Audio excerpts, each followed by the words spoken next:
ধুবুৰীত ৰকিবুল হুছেইনক এইবাৰ ডাঙৰ চেলেঞ্জ দিলে বদৰুদ্দিন আজমলে। 15 লাখ ভোটৰ ব্যৱধানত পৰাস্ত হ'ব ৰকিবুল হুছেইন। অহবাৰ লোকসভা নিৰ্বাচনত 15 লাখ ভোটত হাৰিব ৰকিবুল।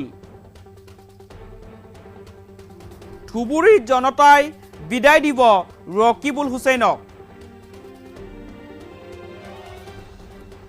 ভূপেন বৰাক লৈও এইবাৰ বিস্ফোৰণ AIUDF প্ৰধানগৰাকীৰ। প্ৰতিটো নিৰ্বাচনতে বিজেপিক সহায় কৰে ভূপেন বৰাই। এইবাৰ ৰকিবুল হুছেইনক এটা ডাঙৰ চেলেঞ্জ কৰিছে মৌলানা বদৰুদ্দিন আজমলে। ধুবুৰীত আগন্তুক লোকসভা নিৰ্বাচনত যদি ৰকিবুল হুছেইনে প্ৰতিদ্বন্দ্বিতা কৰে তেনেহ'লে 15 লাখ ভোটৰ ব্যৱধানত পৰাস্ত হ'ব বুলি এইবাৰ চেলেঞ্জ কৰিছে বদৰুদ্দিন আজমলে। আজমলে মন্তব্য কৰিছে যে আগন্তুক লোকসভা নিৰ্বাচনত ধুবুৰী সমষ্টিৰ ৰাইজে বিদায় দিব ৰকিবুল হুছেইনক। সমান্তৰালভাৱে বিজেপিমুখী হোৱা ভূপেন বৰাৰ বিৰুদ্ধে সৰব হৈছে AIUDFৰ মুৰব্বীগৰাকী। আজমলে মন্তব্য কৰিছে যে প্ৰতিটো নিৰ্বাচনতেই বিজেপিক সহায় কৰি আহিছে ভূপেন বৰাই। এনেদৰে এতিয়া ভূপেন বৰাক লৈ বিস্ফোৰক মন্তব্য কৰিছে মৌলানা বদৰুদ্দিন আজমলে। সমান্তৰালভাৱে ৰকিবুল হুছেইনক চেলেঞ্জ কৰি আজমলে মন্তব্য কৰিছে যে আগন্তুক লোকসভা নিৰ্বাচনত যদি ধুবুৰীৰ পৰাই ৰকিবুল হুছেইনে প্ৰতিদ্বন্দ্বিতা কৰে তেনেহ'লে 15 লাখ ভোটৰ ব্যৱধানত পৰাস্ত হ'ব ৰকিবুল হুছেইন। ধুবুৰীৰ ৰাইজে বিদায় দিব ৰকিবুল হুছেইনক। উল্লেখ্য যে বিগত লোকসভা নিৰ্বাচনত আজমলৰ বিৰুদ্ধে প্ৰতিদ্বন্দ্বিতা কৰি 10 লাখ ভোটৰ ব্যৱধানত জয়ী হৈছিল ৰকিবুল হুছেইন। আৰু এইগৰাকী ৰকিবুল হুছেইনক এতিয়া আজমলে চেলেঞ্জ কৰিছে আৰু কৈছে যে যদি ধুবুৰীৰ পৰা ৰকিবুল হুছেইনে পুনৰ প্ৰতিদ্বন্দ্বিতা কৰে তেনেহ'লে এইবাৰ 15 লাখ ভোটৰ ব্যৱধানত ৰকিবুল হুছেইন পৰাস্ত হ'ব আৰু ধুবুৰীৰ ৰাইজে এইবাৰ বিদায় দিব ৰকিবুল হুছেইনক। এই সন্দৰ্ভত আজমলে কি মন্তব্য কৰিছে মন্তব্য আগবঢ়াইছো। 5 বছৰ পৰা মই কৈ আছো, যোৱা 5 বছৰ যে ভূপেন বৰা পেইড সাৰ্ভেন্ট বাই হেমন্ত বিশ্ব শৰ্মা। ডেইলি ৰাতি গৈ হেমন্ত বিশ্ব শৰ্মাৰ লগত পইচা লয়।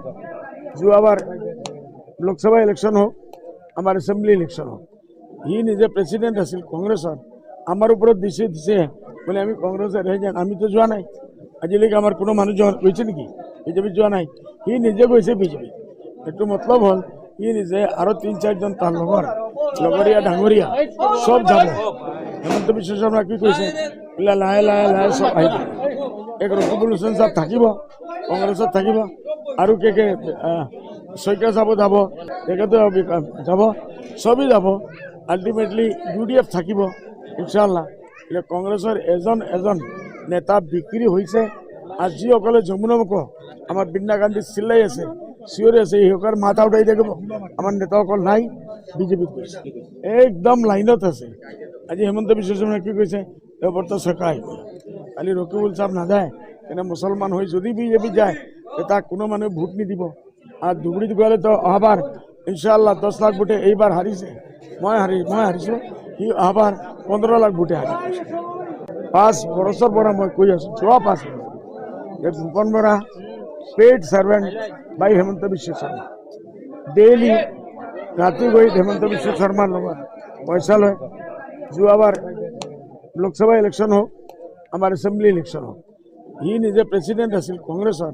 আমাৰ ওপৰত দিছে বোলে আমি কংগ্ৰেছৰ যাম। আমিতো যোৱা নাই, আজিলৈকে আমাৰ কোনো মানুহ গৈছে নেকি বিজেপিত? যোৱা নাই। সি নিজে গৈছে বিজেপি।